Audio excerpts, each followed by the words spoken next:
Hello, and welcome to this tutorial on fractional exponents. And here we apply it to financial valuation with non-integer or fractional periods.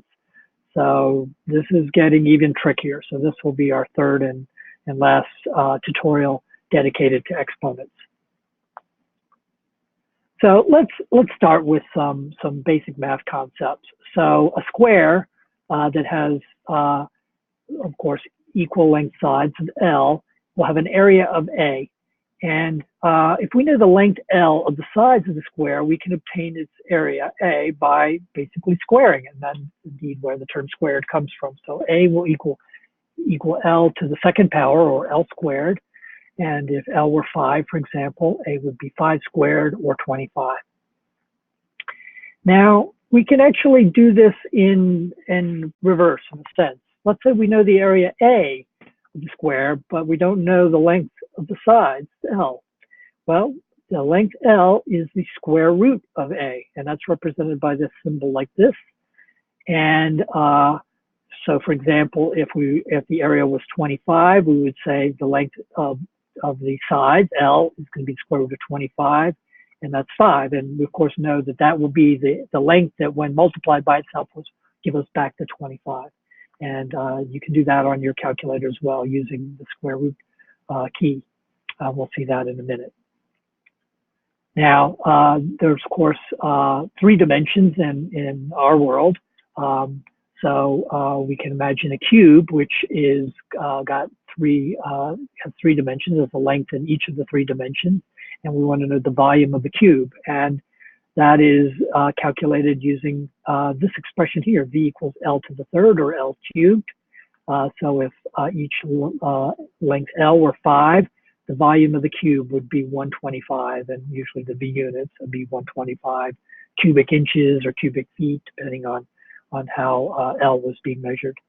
And again, we can go backwards. If we know the volume of the cube, we can obtain the length by looking at what's called the cube root. Now here, we take that same symbol and we put a 3 in front of it, 3 on top of it there, and that would be represented by this expression.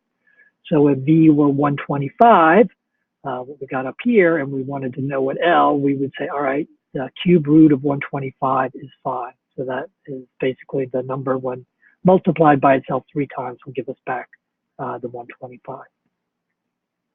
Okay, now another way this is represented in mathematical notation is actually using fractions here. So A squared can be represented as A to the 1/2 power. And if you haven't seen that before, you should get used to it. It's very useful notation.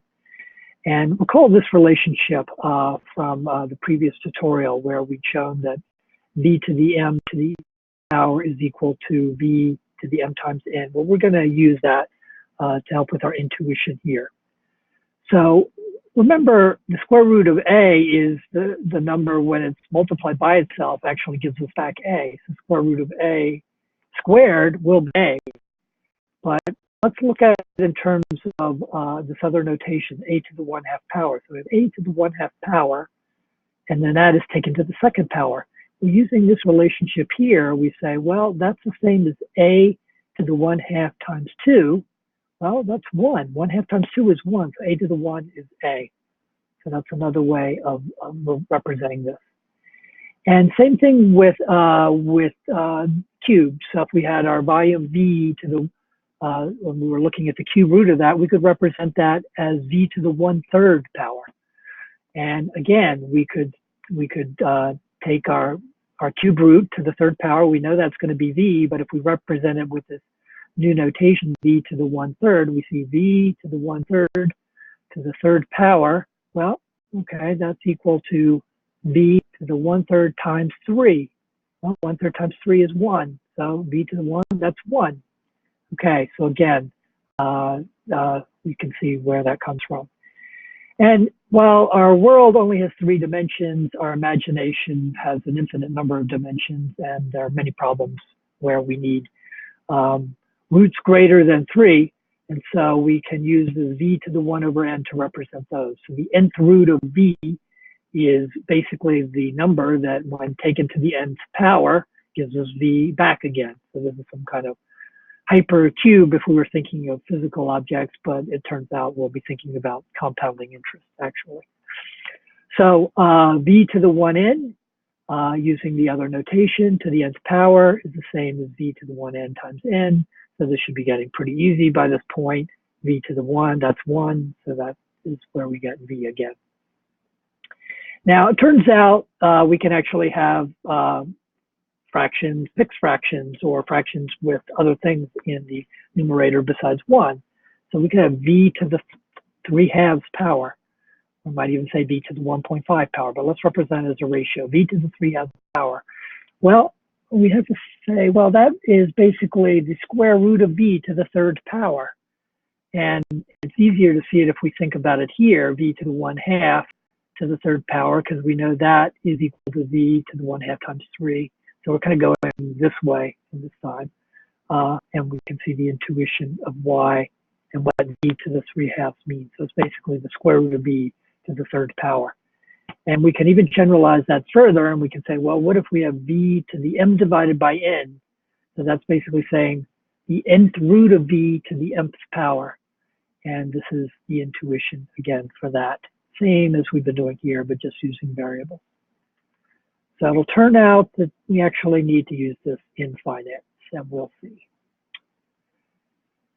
So here's a problem. What is the rate compounded semi-annually that's the equivalent to 9% compounded annually? Now, we saw in the previous tutorial one where we were going the opposite direction, where we were compounding quarterly into and getting what the annual rate was. But here, we've got the annual rate. It's 9% per annum compounded annually, and we want to know what the semi-annual rate is. So we want to know what rate, when we compound it every 6 months, will actually end up giving us 9%. Well, it turns out that the way we do that is we say, all right, 1 plus RA to the 1/2 power is 0.5 minus 1, and we multiply that by 2. That's the formula for this. So there's our fractional power. So if we're looking at 9%, we'd be saying, all right, 1.09 to the 1/2 power minus 1, and then multiplying that by 2. So what that's saying is it's saying 8.81% is the equivalent rate if we were being compounded semi-annually that would give us 9% compounded annually. So this is really hard to kind of probably see if you haven't seen this before. You can do it easily enough on the calculator, just following the formula, but it might be easier if we kind of go in reverse and say, all right, what have we got here? We've got 8.81% compounded annually, and we want to verify that actually gives us the same as 9% compound annually. So 8.81% semi-annual is the same as 9% annual. Is that right? Okay, well, this is doing the compounding the other way. So we're saying, all right, well, we're earning half of this rate, 8.81%, right? Because this is for a year, so we have to take half of it, add that to 1, and compound that twice to represent the 2 periods, and then subtract our principal out. We can do that on our calculator. Now, if we stored this in 0, like I'd recommended here, we would just enter the reclaimed 0 in there instead of retyping in 0.08, all this, or rounding it. And you would see you get this, and you'll get back exactly 0.09. So that's good. So that's telling you that you did it correctly. Now, if you put in a rounded number, it wouldn't be too bad in this case. We'd say, all right, it's 8.81% semi-annually. We're getting half of that for 6 months, and we're going to take that to the 2nd power and subtract the principal. And notice we get something a little bit different. It would round to 9, but a little bit over 9. And so this is precise, and this is less precise. So a little bit of an example of why you might want to use store and reclaim in a case like this. All right, so let's look at another one that's even a little bit uglier. Money market versus bond rates.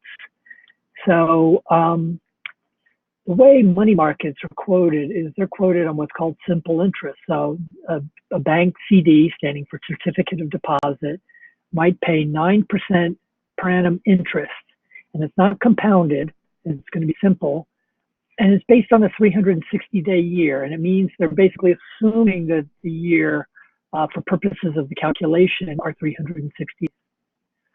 So the formula that you need to do to get the equivalent annual rate is you need to say, all right, I'm getting this rate for a certain number of days, a fraction of a year, but I'm not going to use a real year. I'm going to use this sort of contractual or notional 360-day year. So this is the formula to get basically 1 plus my return for that period. And then I want to get it on an annual rate. So if a year is really 365 days, I have to say, well, how many periods are there? And so this 365 over B is representing the number of periods. Okay, so let's put some numbers on this. So you see, all right, 30 over 360 times 0.09, that's our 9% interest. And then 360 divided by 30 is the number of periods we need to compound it for. And so how would we do that? Well, we do 1 plus 30 divided by 360 times 0.09 using open paren and closed paren and that. So be very careful with that, or you won't get a correct answer. Then you can hit the YX key, and then you're going to open paren again and input this expression, 365 divided by 30, and then close paren, minus 1, and equals. And so you're going to get this result here. But these intermediate results that we'll display are kind of important and interesting, and let's see what they mean. So essentially what it's saying is this part of the expression, 1.0075, this is 1 plus the return, we're taking it to this power. So that's not even an even power. That's 12.16666 on power.